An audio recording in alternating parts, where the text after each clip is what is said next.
Om Shanti 25 September 2024 प्रातः मुरली बाबा कहउछंती मिठे बच्चे बेहदर स्कॉलरशिप अर्थात वृत्ति नेबाकु हेले अभ्यास कर जेपरी एकमात्र बाबा के व्यतीत अन्य केही मने न पड़ंतु। बेहदर स्कॉलरशिप अर्थात वृत्ति नेबाकु हेले अभ्यास कर जेपरी एकमात्र बाबा के व्यतीत अन्य केही मने न पड़ंतु। प्रश्न बाबांकर संतान हेबा परे मध्य यदि खुशीर अनुभव हेउनाही तेबे एहार कारण कौन?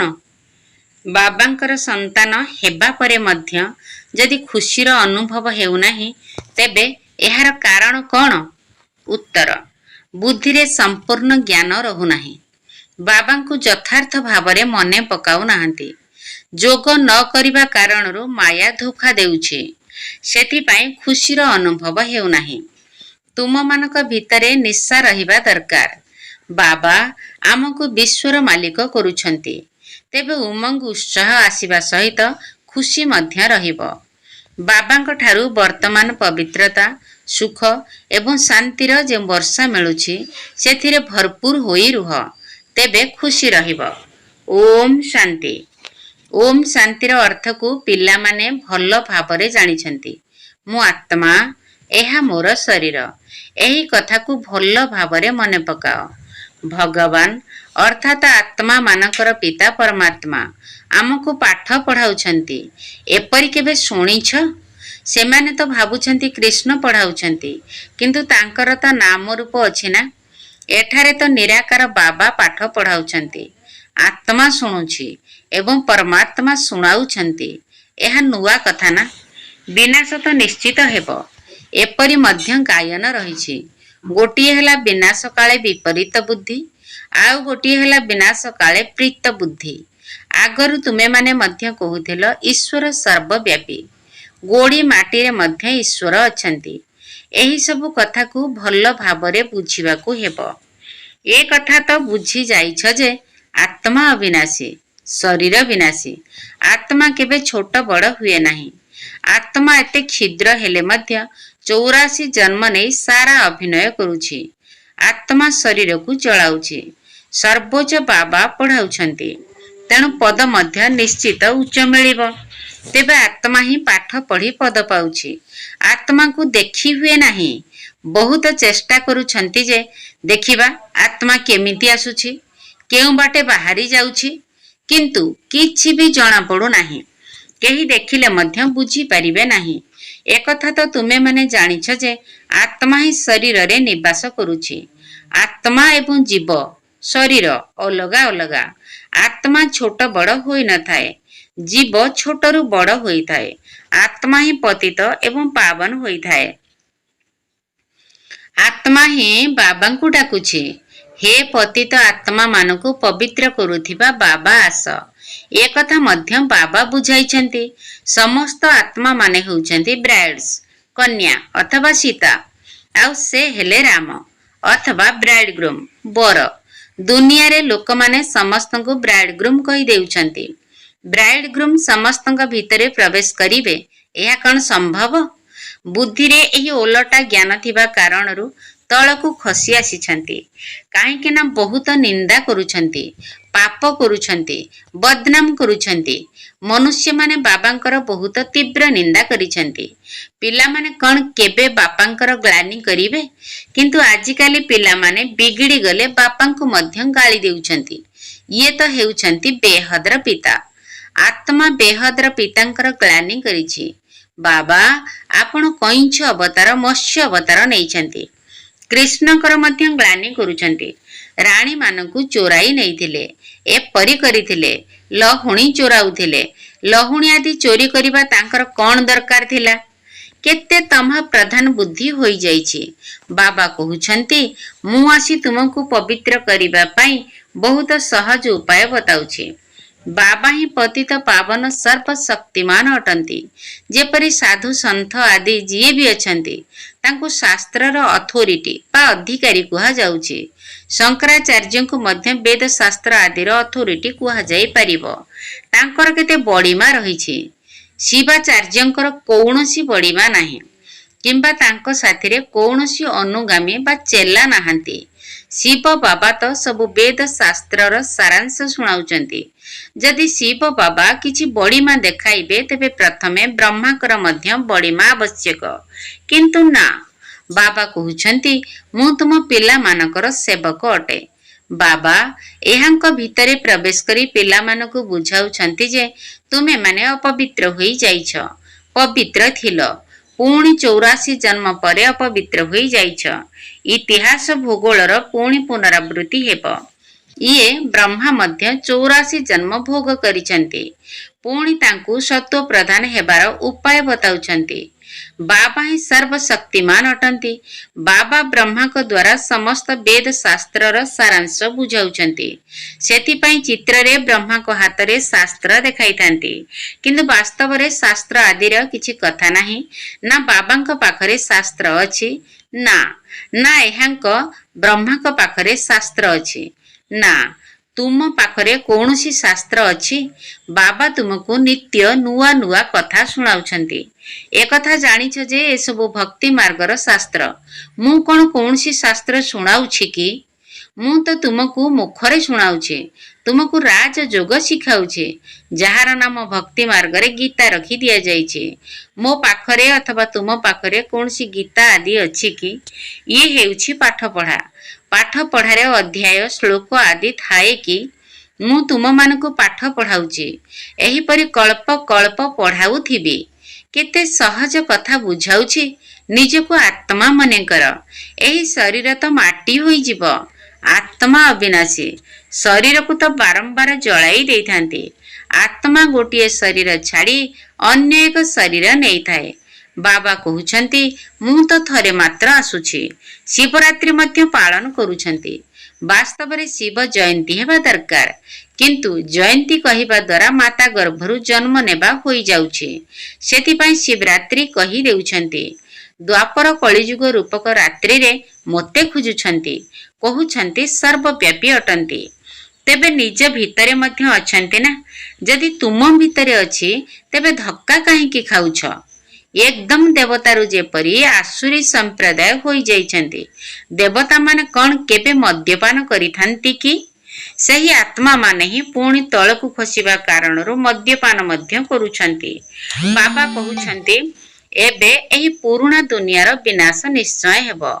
ପୁରୁଣା ଦୁନିଆରେ ଅନେକ ଧର୍ମ ରହିଛି। ନୂଆ ଦୁନିଆରେ କେବଳ ଗୋଟିଏ ଧର୍ମ ହେବ। ଏକରୁ ଅନେକ ଧର୍ମ ହୋଇଛି, ପୁଣି ଏକ ଧର୍ମ ହେବ। ମନୁଷ୍ୟମାନେ ତ କହି ଦେଉଛନ୍ତି କଳିଯୁଗ ଆହୁରି 40,000 ବର୍ଷ ଚାଲିବ। ଏହାକୁ ହିଁ ଘୋର ଅନ୍ଧକାର କୁହାଯାଉଛି। ଜ୍ଞାନ ସୂର୍ଯ୍ୟ ପ୍ରକଟ ହେଲେ ଅଜ୍ଞାନ ଅନ୍ଧକାର ବିନାଶ ହେଲା। ମନୁଷ୍ୟମାନଙ୍କ ପାଖରେ ବହୁତ ଅଜ୍ଞାନତା ରହିଛି। ବାବା ଜ୍ଞାନ ସୂର୍ଯ୍ୟ, ଜ୍ଞାନର ସାଗର।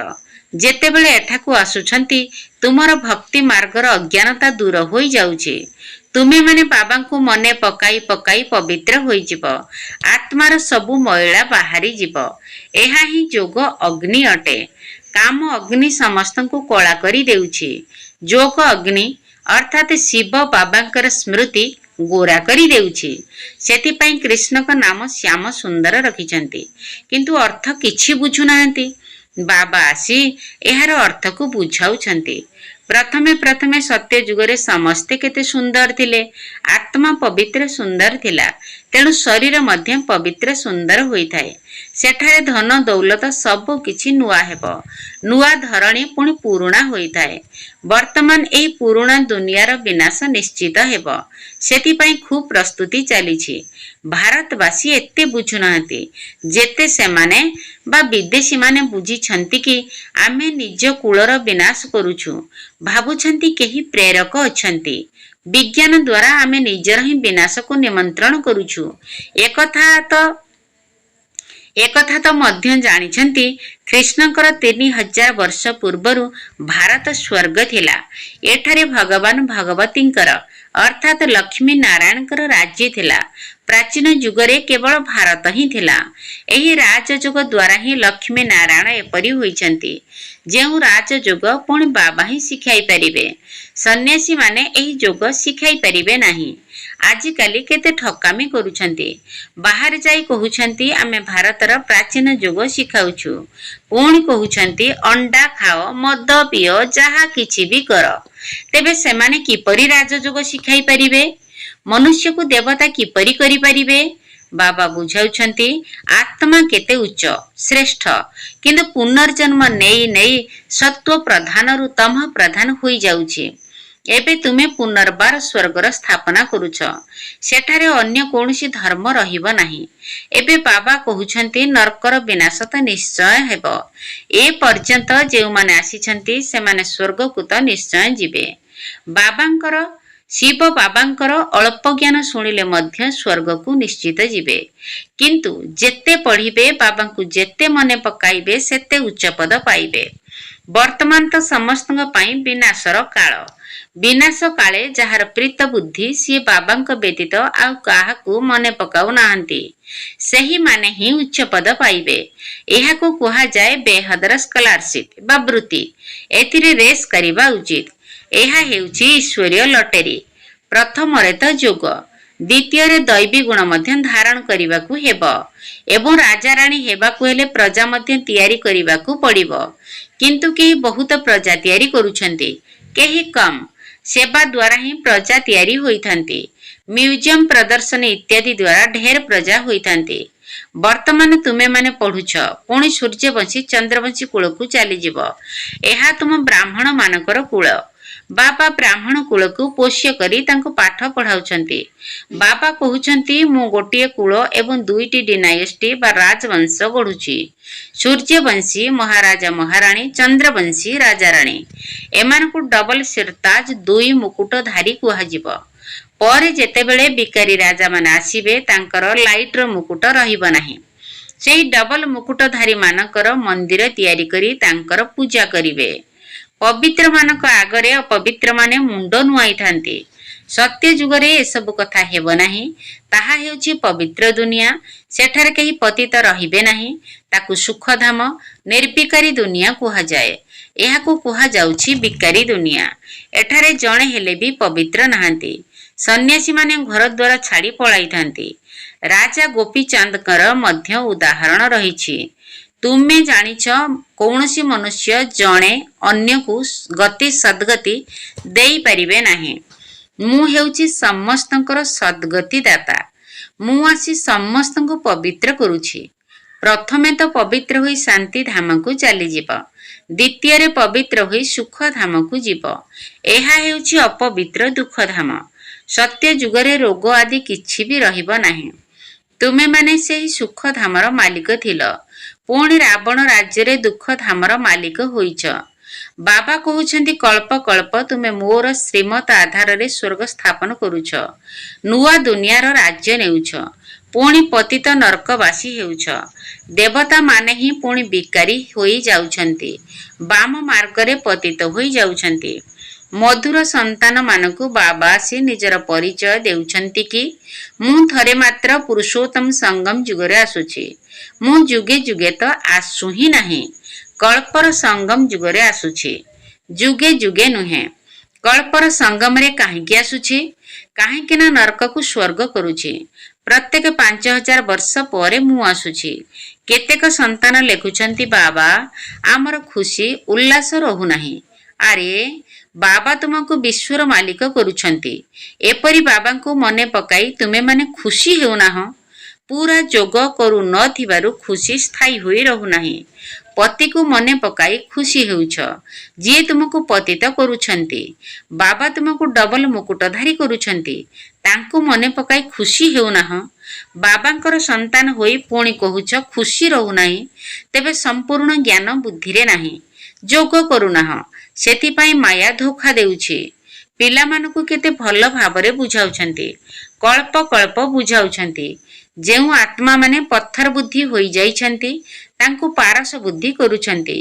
ज्ञानर सागर बाबा ही आसी ज्ञान देउछंती। से सबु कथारे पूर्ण अटंती।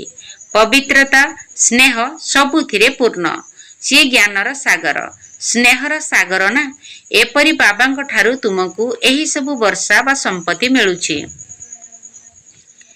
एहीपरि हेबा पाई ही तुमे आसुछ बाकी से सबु सत्संग आदि तो भक्ति मार्गर सेठारे लक्ष्य उद्देश्य किछि नाही एहाकु तो गीता पाठशाला कुहा जाउछि वेद पाठशाला नुहे गीता द्वारा नररु नारायण हेउछ ताहा तो बाबा ही करिवे ना मनुष्य मनुष्य को देवता करि परिबे नाही ताहा तो बाबा बारंबार पिला मानकु बुझाउछन्ति पिला माने निजको आत्मा मने कर तुमे देह की आत्मा कहूछि मो गोटिए देह छाड़ी आउ गोटिए नेउछि अच्छा मीठा मीठा सिकिल दे संतान मानक प्रति माता पिता बाप दादांकर मधुर स्नेह संपन्न शुभेच्छा एवं सुप्रभात आत्मिक पितांकर आत्मिक संतान मानकु नमस्ते आम आत्मिक संतान मानकर आत्मिक बाप दादांकु नमस्ते नमस्ते नमस्ते एवं सुप्रभात धारणा पाई मुख्य सार प्रथम पॉइंट जेपरी शिव बाबांकर कौनसी आडंबर नाही सेवक होई पिलामानकु पाठ पढ़ाए पाइछन्ति सेही भली बाबांक समान अधिकारी होइथिले मध्य निरहंकारी होई रहिबाकु हेबो निजे पवित्र होई अन्य मानकु पवित्र करिवार सेवा करिबाकु हेबो जेपरी शिव बाबांकर कौनसी आडंबर नाही सेवक होई पिलामानकु पाठ पढ़ाइबा पई आसीछन्ति सेही भली बाबांक समान अधिकारी होइथिले मध्य निरहंकारी होई रहिबाकु हेबो निजे पवित्र होई अन्य मानकु पवित्र करिवार सेवा करिबाकु हेबो द्वितीय पॉइंट अंतिम विनाश समय रे ईश्वरीय लटेरी प्राप्त करिबा पई प्रीति बुद्धि होई जोगरे रहिबा बा दैवी गुण को धारण करिवार रेस करिबाकु हेबो अंतिम विनाश समय रे ईश्वरीय लटेरी प्राप्त करिबा पई प्रीति बुद्धि होई जोगरे रहिबा बा दैवी गुण को धारण करिवार रेस करिबाकु हेबो वरदान शुद्ध संकल्पर घेर भितरे रही सुरक्षित अनुभव करुथिबा एवं कराउथिबा शक्तिशाली आत्मा भव शुद्ध संकल्पर घेर भितरे रही सुरक्षित अनुभव करुथिबा एवं कराउथिबा शक्तिशाली आत्मा भव शक्तिशाली आत्मा तांको कुहाजिबो जिए कि निजर दृढ़तार शक्ति द्वारा गोटे सेकेंड ठारू मध्य कम समय भितरे व्यर्थ को समाप्त करि देउथिबो तेणु शुद्ध संकल्पर शक्ति को चिन्ह मात्र गोटे शुद्ध संकल्प बा शक्तिशाली संकल्प बहुत बड़ चमत्कारी करि परिबो केवल कौनसी गोटे भी दृढ़ संकल्प कर तेबे दृढ़ता सफलता को हाथ को नहीं आसीबो समस्तक पई एभली शुद्ध संकल्पर बंधन बा घेर भली तैयारी करि दियो जहा कि केही जदि टिकी भी दुर्बल मध्य होइथिबो ता पई मध्य एही घेर एक छत्र छाया पालटी जीव अर्थात सुरक्षार साधन बा दुर्ग पालटी जीव स्लोगन सबुठारु श्रेष्ठ भाग्य सही मानकर जेउ मानको प्रत्यक्ष रे भगवान को द्वारा पालना पाठ पढ़ा एवं श्रेष्ठ जीवन निर्माण करिवार श्रीमत मिलुछि सबुठारु श्रेष्ठ भाग्य सही मानकर जेउ मानको प्रत्यक्ष रे भगवान को द्वारा पालना पाठ पढ़ा एवं श्रेष्ठ जीवन निर्माण करिवार श्रीमत मिलुछि ओम शांति।